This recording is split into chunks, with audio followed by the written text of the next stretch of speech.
ये उसी घटना के बारे में है जिसमें 2 बार पहले से पीसी हो चुकी है। एक चर्चित हत्याकांड हुआ था जिसको लेकर मीडिया जगत में और आम जनमानस में काफ़ी सरगर्मी रही। डे वन से इस केस को हम लोगों ने चैलेंज के हिसाब से लिया था। आज इस केस पे हम लोग पूरी तरह से पूर्णविराम लगा रहे हैं। अंतिम अभियुक्त जो था उसको भी हम लोगों ने गिरफ्तार कर लिया है।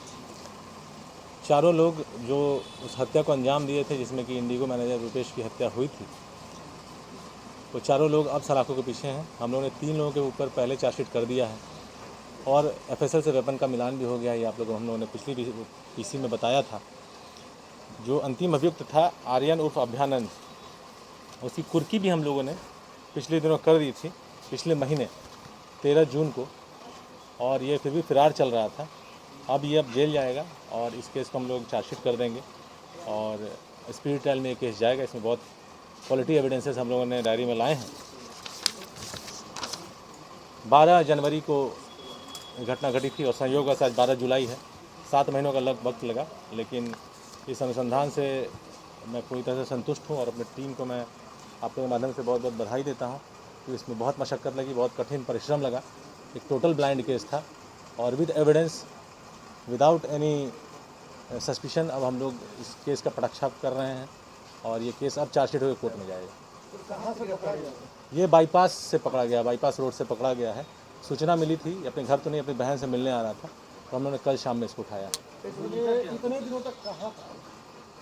इसमें आप लोग जब इस घटनाक्रम को देखिएगा 7 महीने के, तो घटना के बाद जैसा कि आप लोगों को पहली पीसी में बताया गया था, ये लोग सभी गतिविधियों को मॉनिटर कर रहे थे और पेपर्स पढ़ रहे थे। ऋतुराज सबसे पहले हम लोग का ब्रेक थ्रू था।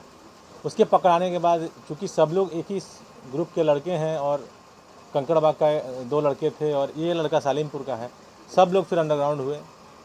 उन लोगों के जानकारी से बहुत बड़ा अपराध हो गया था ये उनसे, जो पेपर पढ़ के उन लोगों को लगा था, क्योंकि टारगेट के बारे में वो लोग बहुत ज़्यादा अनभिज्ञ थे शुरू में कि वो इतना बड़ा व्यक्ति है, हस्ती है।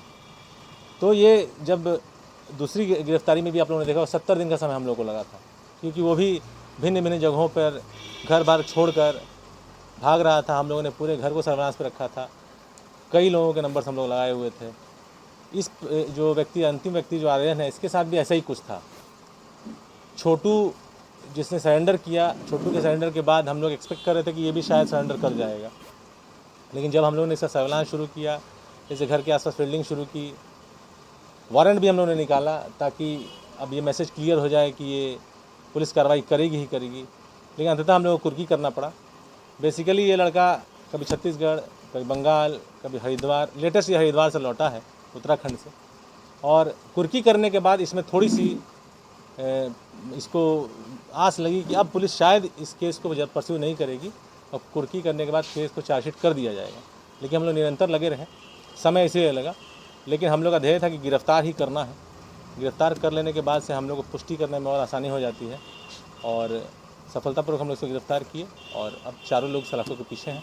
पूछताछ में बताया कि आखिर कहाँ ये छिप रहा था, होटल में ठहर रहा था या फैमिली मेंबर के यहाँ ठहरता था? ये प्रोफेशनल चोर है। ये मोटरसाइकिल चोरी का इसके ऊपर पहले से 2 केस है और एक गांव में ही मार झगड़ा का केस है और एक तो मर्डर वाला केस है। ये बहुत चोरी करता है। अब जैसे आपको मैंने पहले ही बताया था, ऋतुराज का ये साथी है। ऋतुराज का जो चमनचक में जो डेरा था वहाँ इसके साथ ही रहता था। तो ये बेसिकली लॉजेज में, धर्मशाला में ऐसे ही रह रहा था। इसका कोई ऐसा कोई ठिकाना नहीं था, किसी के साथ नहीं था। रोल की जहाँ तक बात है, ऋतुराज शूटर था, सौरभ शूटर था, छोटू सौरभ का मोटरसाइकिल चला रहा था और ये लड़का ऋतुराज का मोटरसाइकिल चला रहा था। अपाची मोटरसाइकिल जो चलाने वाला व्यक्ति है वो आर्यन है। पल्सर मोटरसाइकिल छोटू द्वारा चलाया जा रहा है। तो ओवरऑल अगर आप देखिएगा तो दोनों मोटरसाइकिल बरामद है, उसके नंबर प्लेट्स बरामद हैं, उपयुक्त हथियार बरामद है जिसका एफएसएल से मिलान हो चुका है। चारों शूटर्स गिरफ्तार हो चुके हैं। डायरी हम लोगों ने तैयार कर दी है। सीसीटीवी फुटेजेस को हम लोगों ने एविडेंस में लाया है। अब केस चार्जशीट हो जाएगा। 3 लोगों में पहले से चार्जशीट हुआ था और हम इसको ट्रायल में अब हम लोग ले जाएंगे। कन्फेशनल जो आप पूछ रहे हैं, कन्फेशनल उसी समरूप है। मोटिव वही है, मोटिव में कोई संशय नहीं है, लेकिन इस केस ने इतना एयर लिया था, इतना चैलेंज था इस केस में, बहुत तरह के उतार चढ़ाव इस केस में हम लोगों को देखने के लिए मिले। अब हम लोग इस केस का पटाक्षेप कर रहे हैं पूरी तरह से। ऑफकोर्स स्पीड ट्रायल में जाएगा। ऋतुराज के साथ इसकी दोस्ती कितनी पुरानी? इसकी दोस्ती 6-7 महीने पुरानी मानी जाएगी, जैसा ये बताया। नहीं, घटना से नहीं, हाँ घटना से ही। हाँ, पिछले अगस्त सितंबर से ये साथ हैं ये लोग। इसको इस तरह से हम लोग मान रहे हैं, जो डेरा था चमनचक वाला, वो डेरा संभवतः अक्टूबर में लिया गया डेरा है, जो मुझे धुंधला याद आ रहा है, और ये उस डेरा में शुरू से रह रहा है। जिस प्रकार